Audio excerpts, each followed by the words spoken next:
Si on avait le temps, on allait lire d'autres versets. Vous allez comprendre que lorsque le peuple était derrière l'âge de l'alliance, lorsqu'ils étaient fatigués, c'est l'âge de l'alliance qui cherchait au peuple les lieux de repos.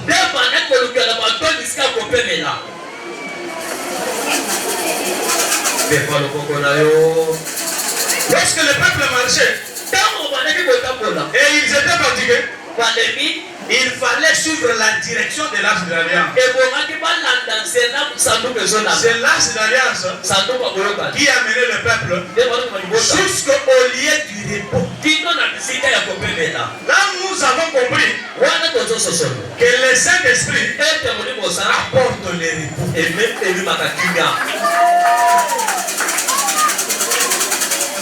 Laisse que ce matin, que le Saint-Esprit t'apporte du repos.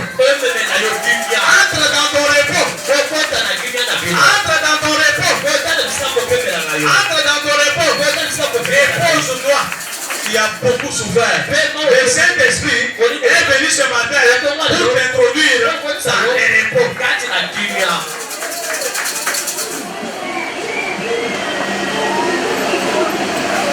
Jésus, lorsqu'il était sur la terre, il dit à ses disciples, moi, je m'en vais au Père. Ok. Je m'en vais au Père. Comme je m'en vais, je ne vous laisserai pas seul. Je ne vous laisse pas comme des orphelins. Je vous enverrai le Saint-Esprit. Quand il sera venu, il va vous consoler. Il va vous enseigner les choses que je vous ai dites. Il va vous rappeler certaines choses. Le Saint-Esprit est un esprit de consolation. Est-ce que ce matin, que le Saint-Esprit puisse consoler ton cœur? Que le Saint-Esprit puisse t'essuyer les larmes. Les larmes dont je parle, ce sont les larmes intérieures, les blessures intérieures. Le Saint-Esprit n'a pas de limite. Il entre partout. Il nous voit dans ton cœur. Il connaît les désirs de ton cœur. Le Saint-Esprit sonde le cœur. Il puisse entrer maintenant dans ton cœur. Il puisse bander les blessures. Le Saint-Esprit est notre consolation. Laisse qu'il puisse consoler maman et papa ce matin. La main de l'homme est limitée. La consolation humaine est limitée. Tu peux avoir un problème. Tu attends que les gens viennent te consoler. Tu attends que les gens viennent te voir. Ce n'est pas un problème. Ce n'est pas mauvais que les gens viennent te voir. Mais désire beaucoup que le Saint-Esprit vienne te visiter. Parce que lui, quand il visite, il nous console. Il bande les plaies.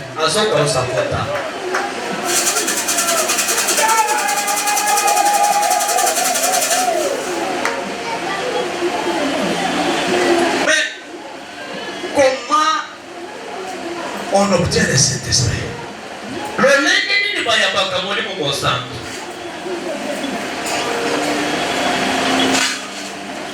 La Bible dit ceci. Lorsque Jésus a fait la promesse du Saint-Esprit aux disciples,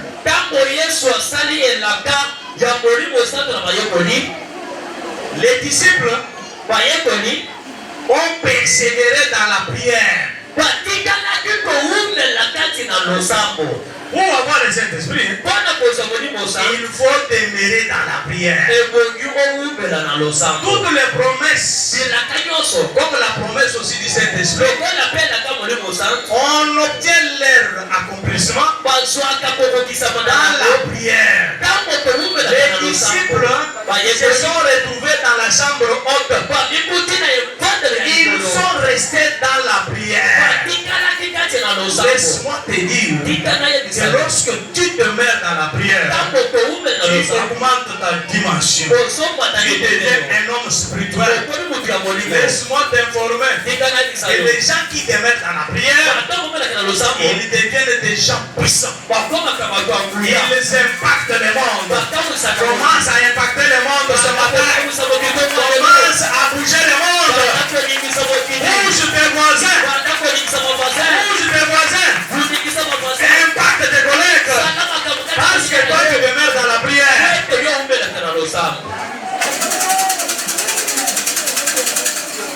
La Bible dit, la nature même ne vous enseigne tellement pas.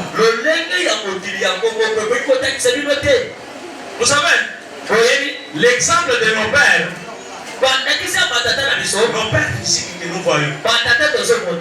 Papa Wallace, c'est le fruit de la prière. Le fruit de l'intercession. Le fruit de l'intercession. Le fruit de Kwatalesa.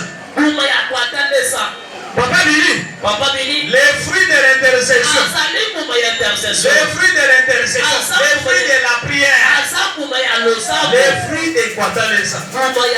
Ce que Wallace fait aujourd'hui, c'est les effets de la prière. Ce que Papa Billy fait aujourd'hui, la délivrance qu'il opère ici, les miracles qui se produisent ici, c'est le fruit de la prière, le fruit de l'intercession.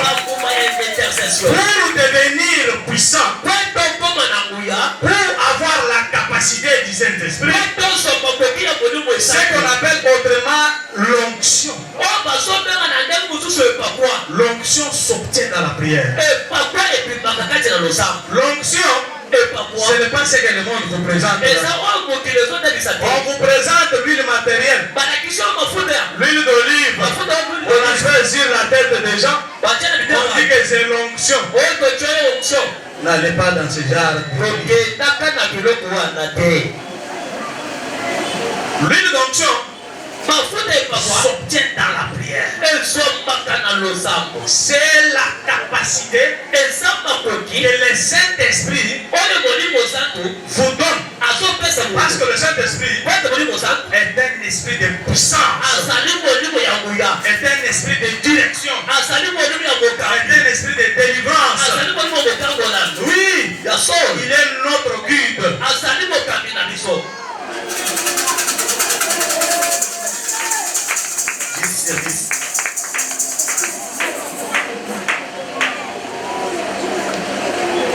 Qu'on ne vous trompe pas. Vous au moins, moi je suis bien heureux. Parce que vous êtes informés de ces choses.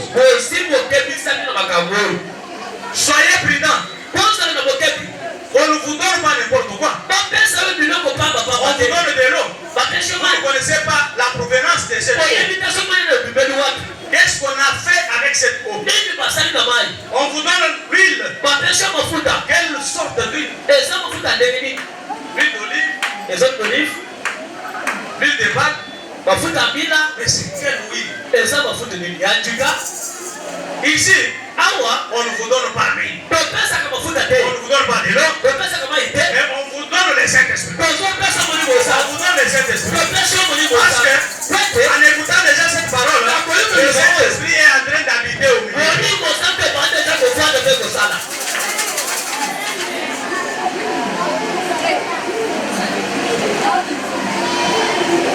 Le Saint-Esprit, lorsqu'il habite en vous, il va vous donner les dons.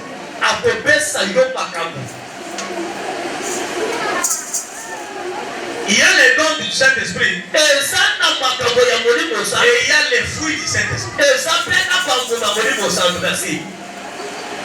Les dons du Saint-Esprit, Dieu vous les donne pour l'intérêt général, pour l'intérêt de l'Église. Tandis que les fruits, c'est pour votre propre intérêt. La Bible précise que les fruits du Saint-Esprit, c'est pour votre perfectionnement. Merci beaucoup. Merci beaucoup. La joie, et c'est bon, c'est un fruit du Saint-Esprit. La patience, c'est un fruit du Saint-Esprit. La pénité, c'est un fruit du Saint-Esprit. L'obéissance, c'est un fruit du Saint-Esprit. Tandis que le parler en langue est un don du Saint-Esprit. Les dons d'interprétation des langues est un don du Saint-Esprit. Les dons de la foi est un don du Saint-Esprit. Je te bénisse. La tiens dans la poche. Oui, on t'a la panier. Continue dans la poche. Faut être prudent. Ça la voté. Faut être prudent. Faut ça la voté. Moi, oui. L'enfant d'un lion, c'est un lion encore.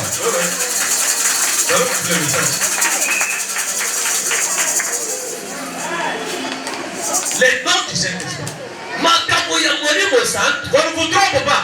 De parler en langue ne s'apprend pas. C'est un don du Saint-Esprit. Mais vous ne trouvez pas dans les assemblées où on apprend les gens les choses. On vous apprend des bêtises. Ce n'est pas ça. On ne peut pas vous apprendre à parler en langue. Et le parler en langue, c'est un don du Saint-Esprit. Ça s'obtient dans la prière. Demeurez dans la prière. Vous parlerez en langue. Demandez à Dieu, il va vous accorder. Même les dons de prophétie. On ne peut pas vous apprendre à devenir prophète. Ça se demande. J'avais vu les jeunes gens. À l'époque, ils vont à la montagne. Ils refusent de manger des mois. 10 jours. 20 jours. Ils demandent. Il est poussé le cri de joie. C'est le cri de joie.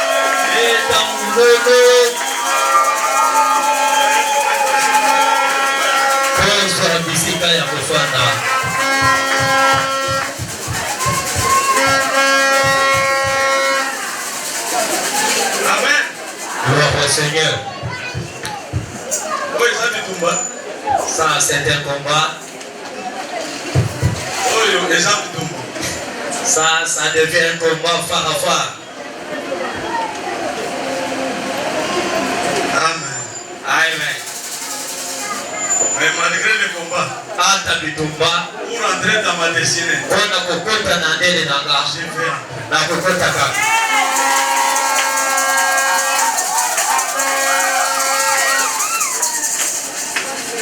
Malgré la loi, malgré la limitation, malgré la limitation de la coutume, malgré la limitation de cette église, je vais entrer.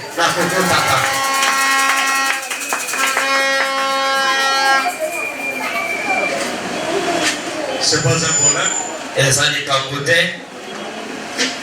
Depuis le samedi, Dieu m'avait mis à terre.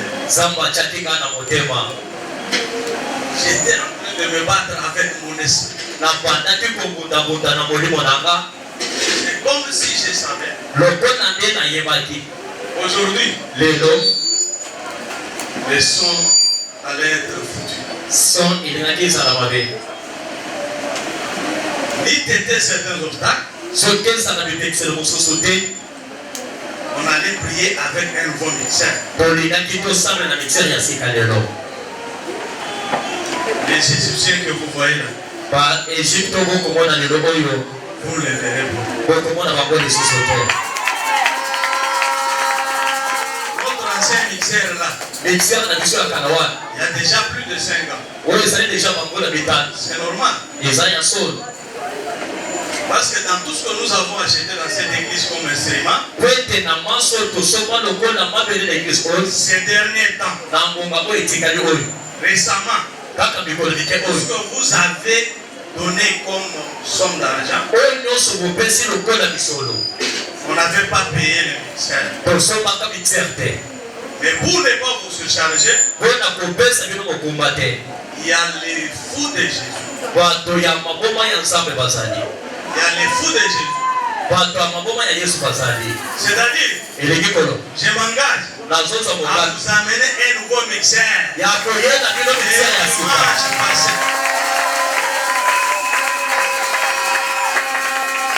Malgré la loi, malgré les difficultés, malgré les projets, je vais amener le mixeur.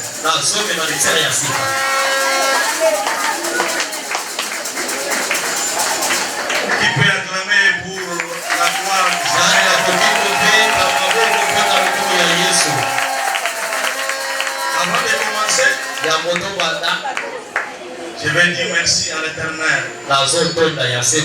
Père des armées, maître des temps et des circonstances, parce qu'il a permis à ce que ce dimanche nous puissions nous réunir en ces lieux pour le glorifier.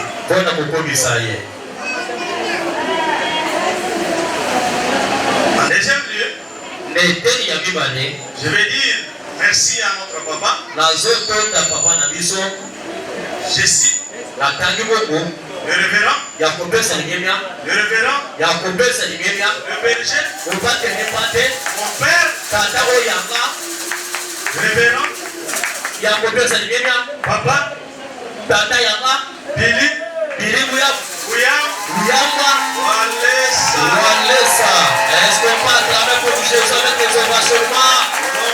Du Saint-Esprit.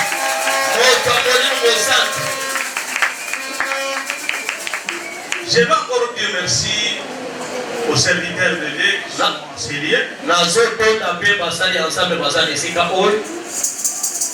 L'éternel Dieu, pour qui vous êtes au service,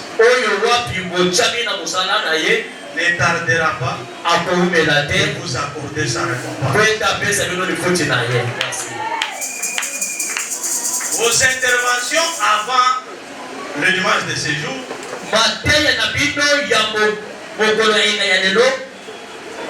m'ont beaucoup édifié.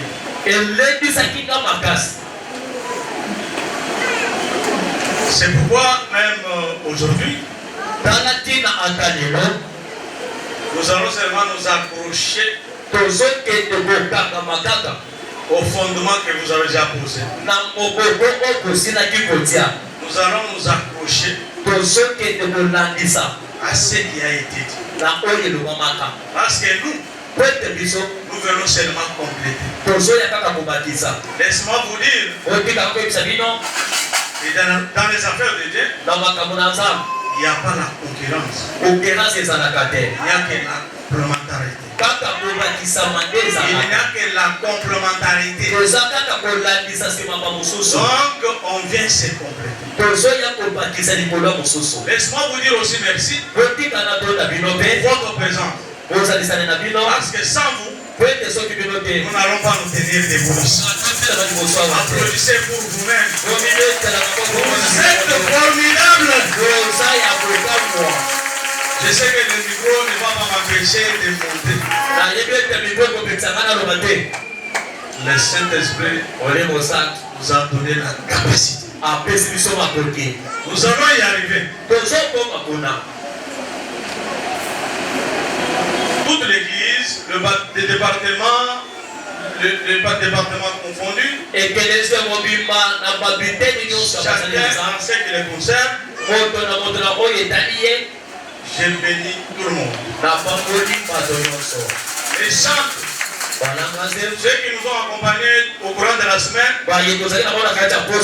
les chantres de dimanche, soyez aussi bénis. Applaudissez pour vous-même, non? Les chantres de dimanche. Applaudissez pour vous-même. Sans plus tarder, nous allons attaquer notre prédication.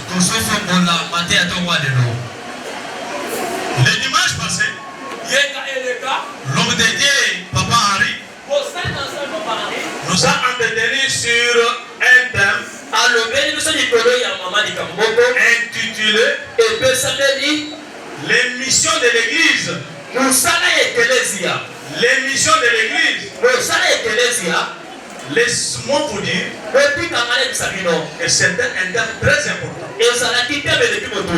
Oui, parce que tel que vous êtes là, vous devez connaître votre mission. Vous devez connaître pourquoi vous êtes là. Alors, il avait dit ceci.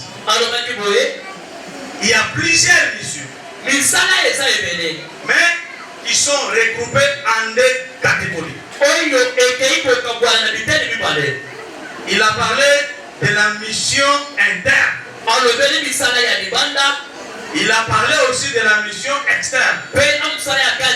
Il a dit que la mission interne, c'est ce que l'église locale fait. C'est ce que nous sommes en train de faire.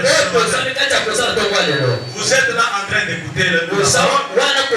Nous sommes en train de prêcher. Il y a les chantres de l'autre côté. Il y a la sécurité. Il y a le protocole. C'est ce que nous sommes en train de faire ce soir. Vous aimez. C'est la mission interne. On sert l'Éternel dans l'église locale. Il avait dit que la mission externe, c'est ce que l'église locale et même l'église corps du Christ fait. C'est l'évangélisation. Aller faire de tout le peuple, de toutes les nations, des disciples.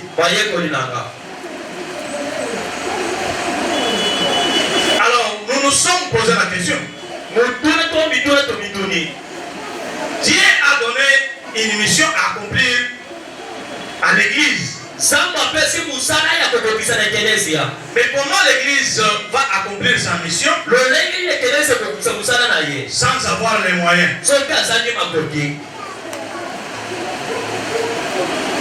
Est-ce qu'on est ensemble? C'est pourquoi nous sommes allés sortir notre petit âme dans cette petite réflexion. L'église doit accomplir sa mission. Je parle de la mission. Je ne parle pas des missions. Pourquoi? Parce que toutes les missions que l'église doit accomplir a un seul objectif. L'objectif, c'est d'amener le peuple à la vie éternelle. Est-ce que nous sommes ensemble? Amen. Manifester la joie. C'est-à-dire que toutes les missions de l'église se résument à une seule mission. D'amener les fidèles à la vie éternelle. Mais comment l'église va accomplir cette mission? Alors il faut avoir les faits de mission. C'est notre petit thème. Les frais de mission. Les frais de mission, ce sont les moyens que Dieu a mis à la disposition de l'église pour lui permettre d'accomplir sa mission. Les frais de mission, c'est un terme simple. C'est dans l'administration publique où on parle de frais de mission. Lorsque l'État envoie les agents dans une mission à l'étranger ou ici au pays,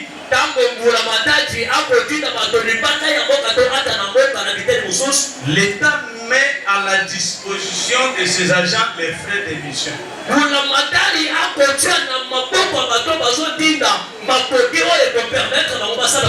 permettre de payer les transports, de loger, de se nourrir. Maintenant, Dieu est organisé plus que l'État. Dieu a mis à l'église des frais d'émission. Parmi les frais d'émission que Dieu a donné à l'église, Dieu a donné à l'église la parole de Dieu. Qui m'a bien saisi? La parole de Dieu a été donnée à l'église comme frais d'émission, comme moyen par lequel l'église doit accomplir sa mission.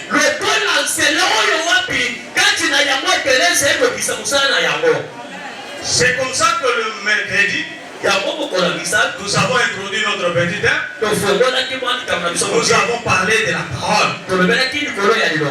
Le vendredi, nous avons parlé de notre frère d'émission. Nous avons parlé du Saint-Esprit qui est aussi un frère d'émission. Aujourd'hui, nous allons citer par un autre frère d'émission qui est le corps. Il y a la parole, il y a le Saint-Esprit et il y a le corps. Mais avant de toucher le corps, nous allons revenir un peu en arrière. Nous allons parler de la parole. C'est comme ça que nous allons inviter l'homme de Dieu, Papa Jito, de nous lire le verset. On va se tenir debout pour la lecture de la parole. Je pense qu'il y a 2 ou 3 versets que nous allons lire. Le reste, vous allez être assis.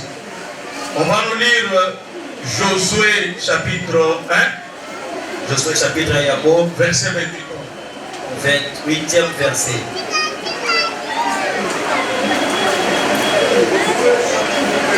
On peut vous donner le micro. Le 8e verset. Oui. Nous lisons au nom de Jésus-Christ. Gloire au Seigneur. Que ce livre de la loi ne s'éloigne point de ta bouche. Médite-les jour et nuit pour agir fidèlement selon tout ce qui s'y est écrit.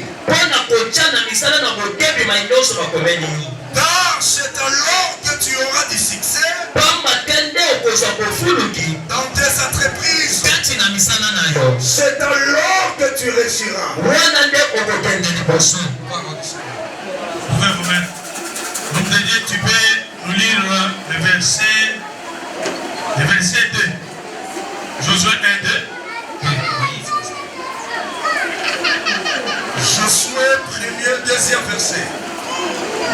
Moïse, mon serviteur, est mort. Maintenant, lève-toi, passe ce Jourdain. Toi et tout ce peuple, pour entrer dans le pays que je donne aux enfants d'Israël. Parole du Seigneur. Applaudissez pour la parole de Dieu. La parole de Dieu est plus que toute chose. Si vous avez suivi la lecture, après la mort de Moïse, Dieu vient se choisir Josué. Il confie Josué la mission d'amener le peuple à Cana, qui est symbolisé aujourd'hui comme la vie éternelle. Oui, Josué devrait amener le peuple à Cana. Si vous avez suivi la lecture, Dieu dit à Josué, passe ce Jourdain, amène le peuple à Cana.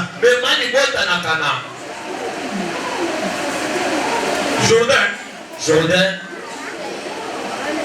C'est une grande rivière. Pour traverser le Jourdain,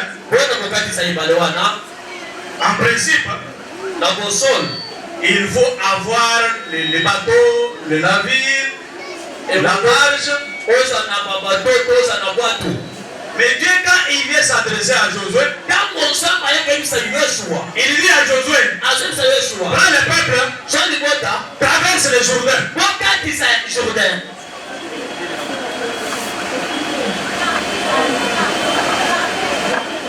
Et au verset 8, dans 8e verset, il donne à Josué un moyen de transport.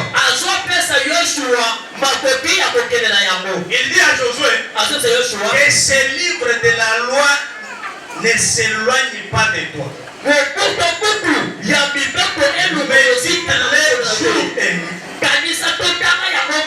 pour agir fidèlement afin de réussir dans tes entreprises, pour avoir du succès.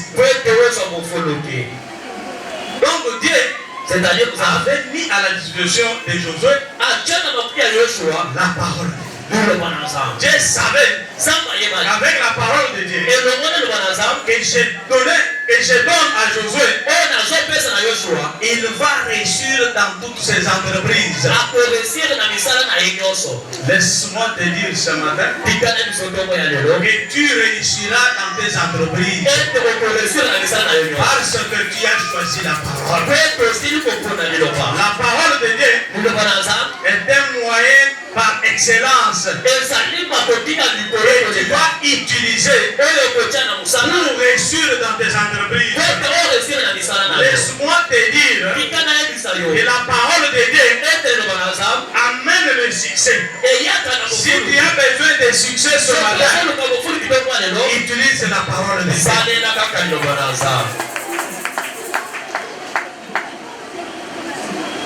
On n'est plus dans la génération des gens qui vont s'engager dans les loges.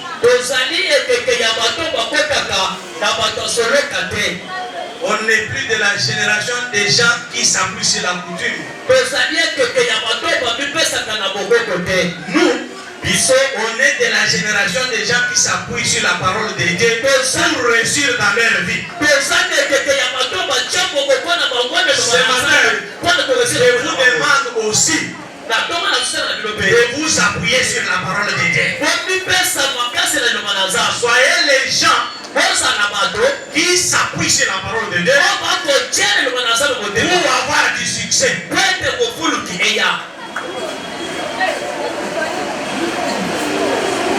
Au commencement, était la parole de Dieu. La parole, c'est fait chair. La parole, c'est fait chair. La parole, c'est fait chair. C'est Jésus. C'est-à-dire, Dieu était en train de recommander à Josué Jésus. Dieu avait demandé à Josué d'avoir Jésus. Parce que quand tu as Jésus, tu vas réussir. Ce matin, soyez du bon côté des choses. Soyez du bon côté des choses. Choisissez Jésus. Choisissez Jésus. Quand vous allez choisir Jésus,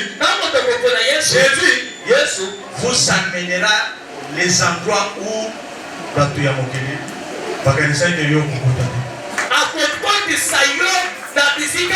gens de ce monde ne pensaient pas que tu pouvais y entrer. Et pour aller vite, nous savons aussi aborder notre moyen qui est le Saint-Esprit. Saluez la présence du Saint-Esprit. Soyez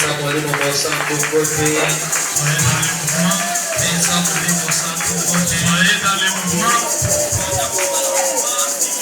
Soyez dans les mouvements.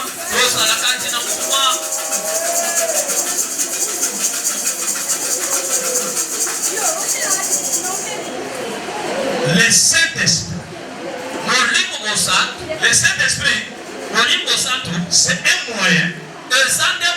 C'est un vrai Des missions que Dieu a mis à la disposition de l'église. Il y a beaucoup de versets sur les Saint-Esprit. Mais on va nous lire Josué 3:3.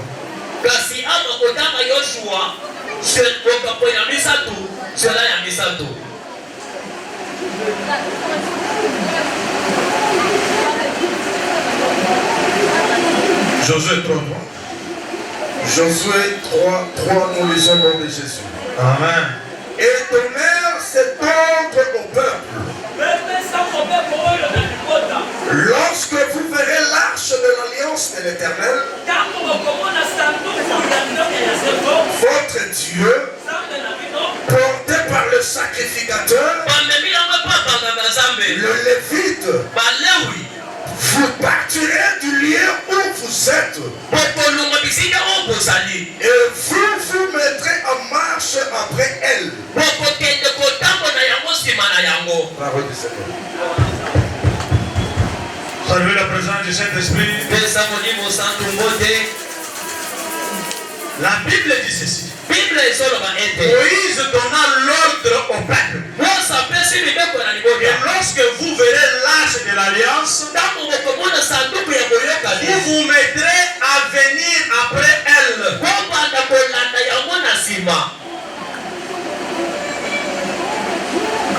Dieu avait mis à la disposition de Josué l'arche de l'alliance.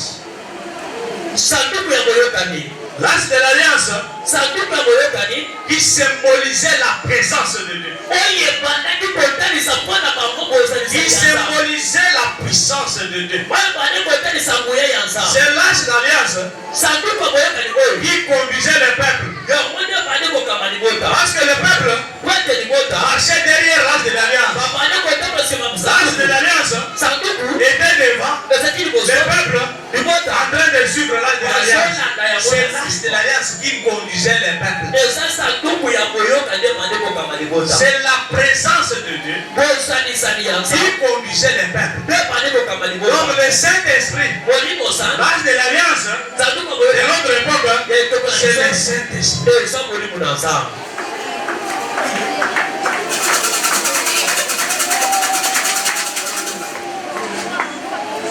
Pour atteindre ton objectif, pour atteindre ta destination, sois derrière le Saint-Esprit. Laisse-toi être dirigé par le Saint-Esprit. C'est-à-dire, le Saint-Esprit doit être devant, toi tu es derrière, en train de suivre le Saint-Esprit.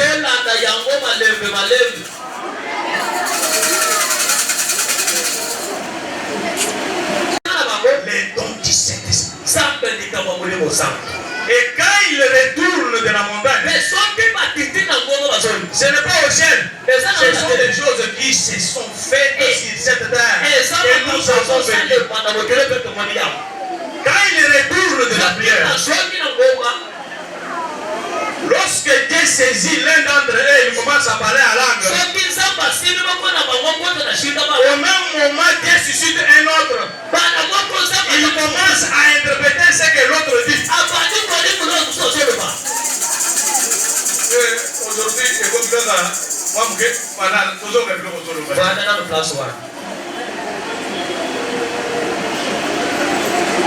on dit que c'est pour la perfection de l'Église, c'est pour l'intérêt général.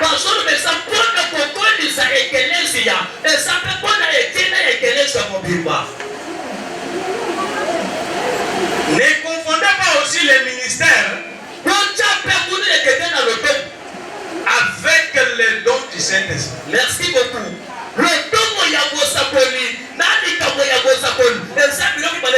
Tu peux avoir les dons de la sagesse, les dons de la parole.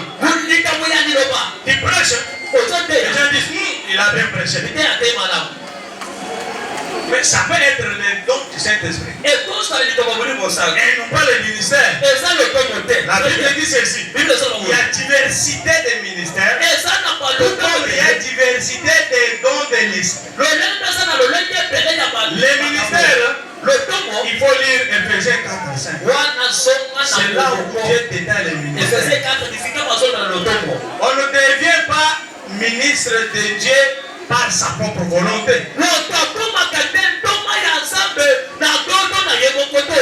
À la différence avec les dons de l'esprit. Les dons de l'esprit, on les obtient dans la prière, on demande à Dieu.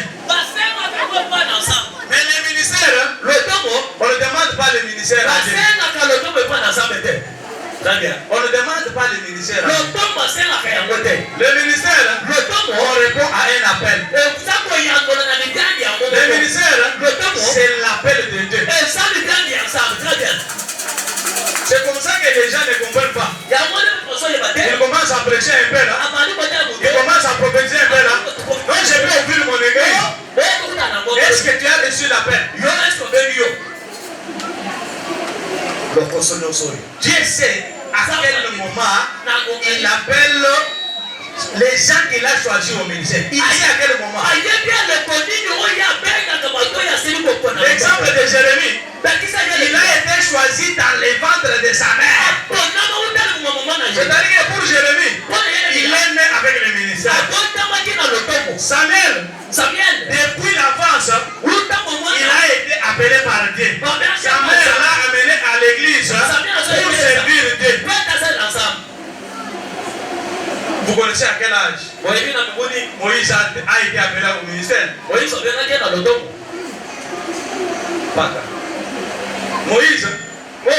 a été appelé au ministère à 80 ans. À la vieillesse.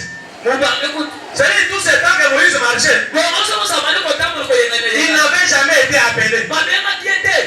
Alors Paul d'ailleurs, il a été appelé pendant qu'il était sur le chemin en train de persécuter les serviteurs de Dieu. Paul avec l'âge. Éviter la confusion. Tu commences à parler un peu là. Je suis capable de tenir un ministère. Mais un ministère, c'est une charge. C'est une lourde responsabilité. C'est Dieu lui-même qui s'est choisi ses ministres.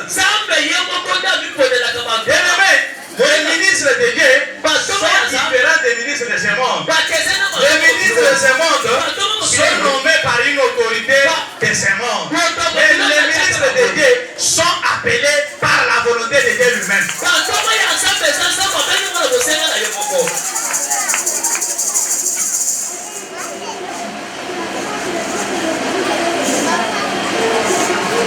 On fait la course au temps. On a peur de la suspens. On ne veut pas déborder. Je dois libérer à quelle heure? 11 heures. Vous êtes déjà dans 5 minutes. 5 minutes. Oui. Nous allons maintenant attacher notre troisième moyen. Qui est le corps. Oui, ça dit autres. On va nous lire la parole de Dieu. On va compter sur le bon ensemble.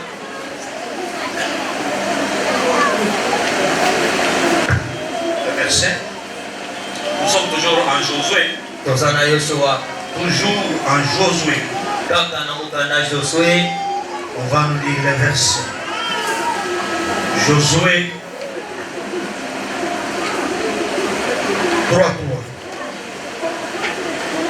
Il vient d'être lu. Nous sommes toujours en Josué.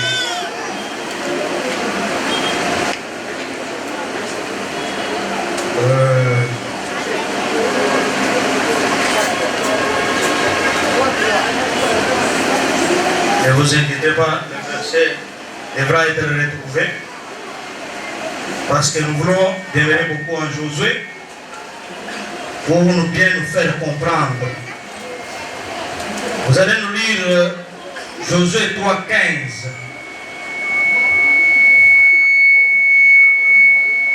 Nous lisons Le livre de Josué 3,15 au nom de Jésus. Amen. Quand le sacrificateur qui portait l'arche fit arriver au Jourdain,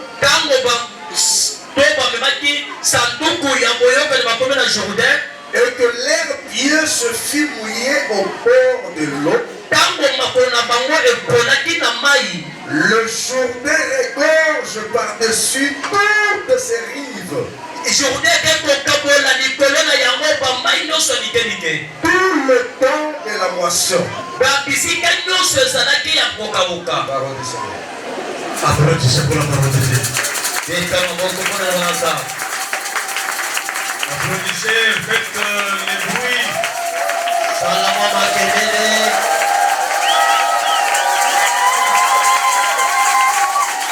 Amen. Amen. Amen. Amen. Dieu a mis aussi à la disposition de l'Église les corps.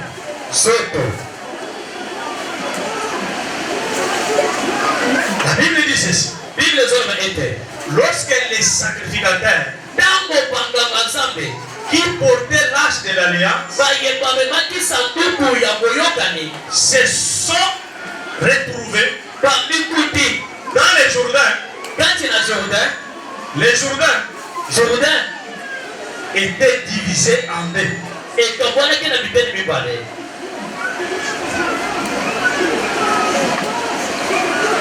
La Bible précise que l'arche de l'alliance était portée par le sacrificateur.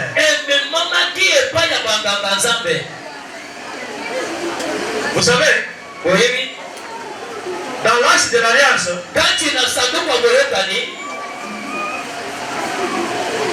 il y avait trois choses. À l'intérieur de l'arche, il y avait trois choses. Il y avait les tables de la loi. Il y avait les vases d'or qui vont donner la main. Il y avait la verge d'Aaron. La verge d'Aaron fleurie. C'est ce qui s'est trouvé dans l'arche de l'alliance. Vous allez retrouver ça en Hébreu 9. Vous descendez jusqu'en bas. Vous allez retrouver ces choses. Ce n'est pas une invention. Ça se trouve dans la Bible. Mon problème ne se trouve pas sur le vase d'or qui contenait la main. Mon problème ne se trouve pas au niveau de la verge d'Aaron fleurie. Mon problème se trouve sur les tables de la loi. C'est-à-dire que lorsque le sacrificateur marchait avec l'arche de l'alliance, il transportait à l'intérieur la loi.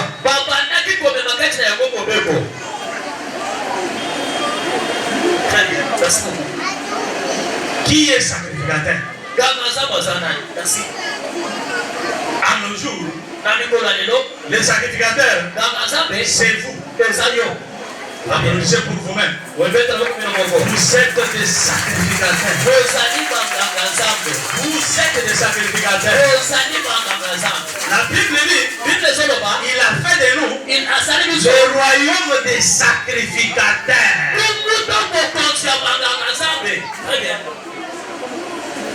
Est-ce que vous avez? Vous comprenez le pardon? Maintenant, vous connaissez votre rôle maintenant.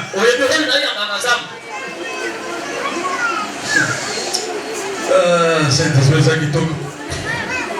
Au bien de la Saint-Esprit. Acclamons pour le Saint-Esprit.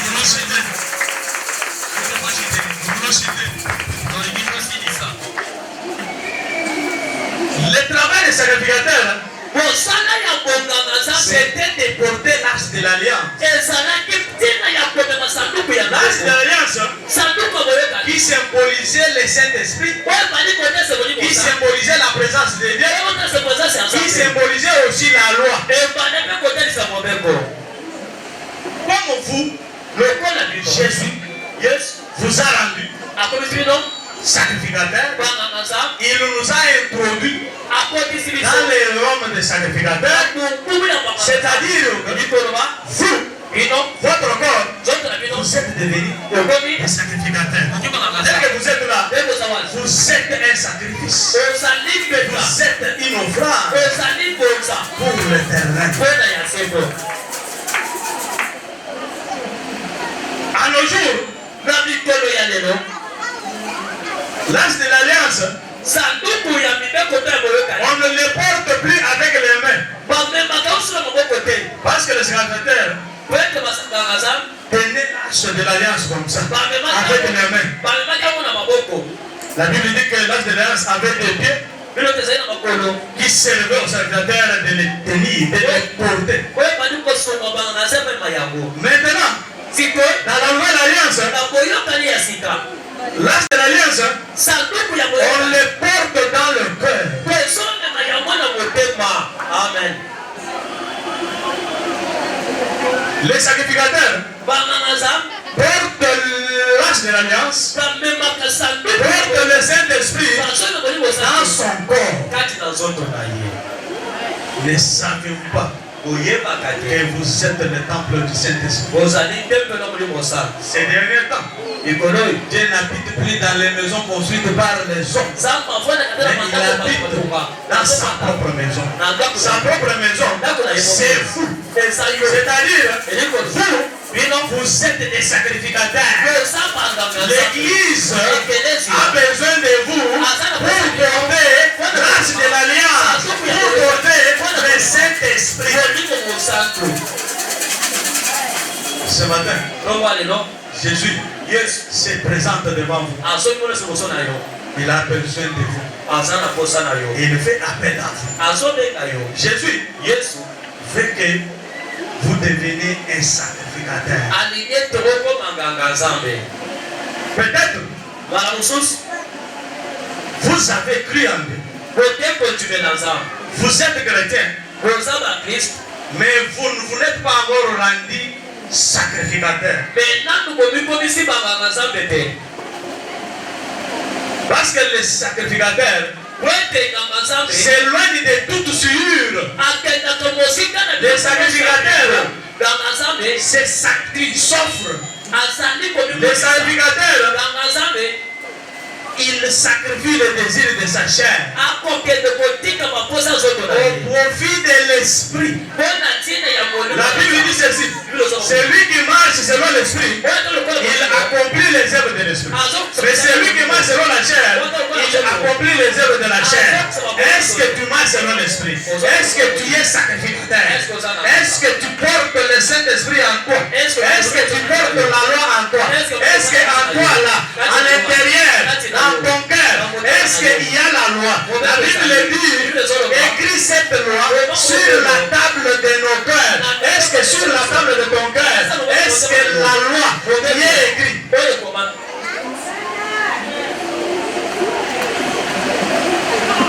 Les sacrificateurs. Vous êtes des sacrificateurs. C'est pourquoi Jésus a besoin de votre corps. Parce que la parole, l'esprit, habite dans le corps. C'est-à-dire, votre corps est au centre de tout.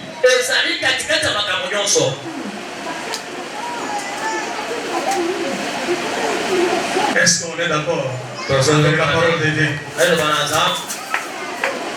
Maintenant, lorsque le peuple s'est retrouvé devant le Jourdain, la Bible dit ceci: les pieds des sacrificateurs s'est retrouvé mouillé dans l'eau. C'est-à-dire, les sacrificateurs qui transportaient l'âme de l'alliance devraient arriver jusque dans les Jourdain. Leurs pieds devraient se mouiller pour que les Jourdain puissent s'ouvrir.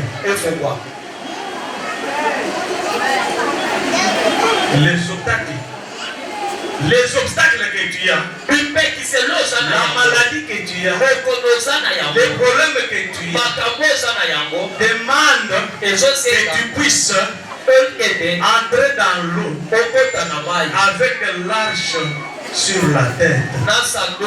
Tu dois porter l'arche de l'alliance. C'est-à-dire, pour que tu puisses traverser de l'autre côté, pour que tu puisses entrer dans ton repos, pour que tu puisses arriver dans ta destination, tu dois avoir le Saint-Esprit, tu dois avoir la parole et tu dois mouiller tes pieds. Tes pieds devra marcher dans l'eau. La Bible dit que lorsque les pieds des sacrificateurs ont touché de l'eau, le Jourdain est capable d'été divisé en deux parties. Tu n'as pas besoin de faire l'effort. Tu as besoin seulement d'avoir la parole, d'avoir le Saint-Esprit, d'avoir de marcher maintenant selon la parole. Parce que les pieds mouillés dans l'eau, c'est-à-dire vos pieds doivent être dans la parole. Vous devez vous arrêter dans la parole. Vous verrez que toutes les portes vont s'ouvrir. Commence maintenant à ouvrir toutes les portes. Ouvre les portes. Entre. Même là où les gens avaient dit que vous n'allez pas entrer. Parce que ce matin, vous avez l'âge de l'alliance, vous avez le Saint-Esprit, vous avez la parole. Entre maintenant. Ouvre maintenant toutes ces portes. Traverse maintenant. Entre dans ton repos. Entre dans ton repos. Entre dans ta gloire.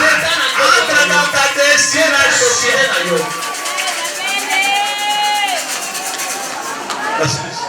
Je finis le message, on acclame pour Jésus. Est-ce que tu peux mettre ta main au point de Jésus? On est chasse déjà. Oui, c'est calme. J'ai la papa. Est-ce qu'on peut acclamer pour Jésus? Pour faire le cri de joie. Acclame pour la parole du Saint-Esprit. Jésus-Christ est vivant. Amen. Amen. Jésus-Christ, acclame fortement pour Jésus.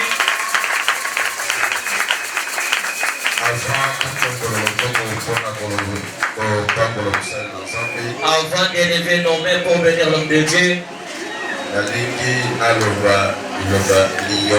j'aimerais placer un mot. C'est fait comme ça. L'enfant a grandi.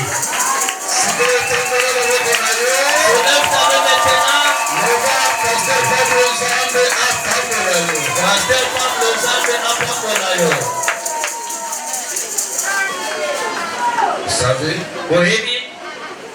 ça c'est une nourriture solide. Nourriture, il y a pas aigle.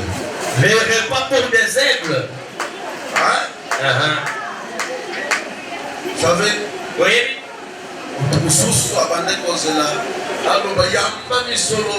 d'autres personnes attendaient pour dire recevez les finances. Écoutez, source la source de toutes choses, c'est le Saint-Esprit. C'est le Saint-Esprit. La source de tout, c'est la parole de Dieu. Dieu lui-même s'est servi de sa parole pour tout créer. Hein? Écoutez, peut-être on va dire que c'est là. Il te dit, des ennemis à toi. Aujourd'hui, ils vont tous tomber. Pour venir donner l'argent. Mais écoutez, Yoka. Ésaïe 59. Ésaïe 59. Ésaïe 59. Ésaïe 59. Verset 19. Verset 19. La Bible dit. Quand l'ennemi viendra comme un fleuve, l'esprit de l'Éternel le mettra en feu. Écoutez, une prédication, un enseignement pour le Saint-Esprit, Cette prédication mérite des éloges pour l'homme de Dieu.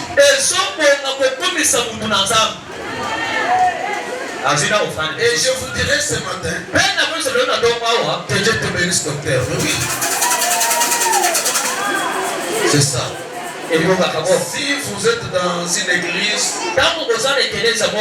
où on ne prêche pas les Saint-Esprit, quittez dans cette église-là.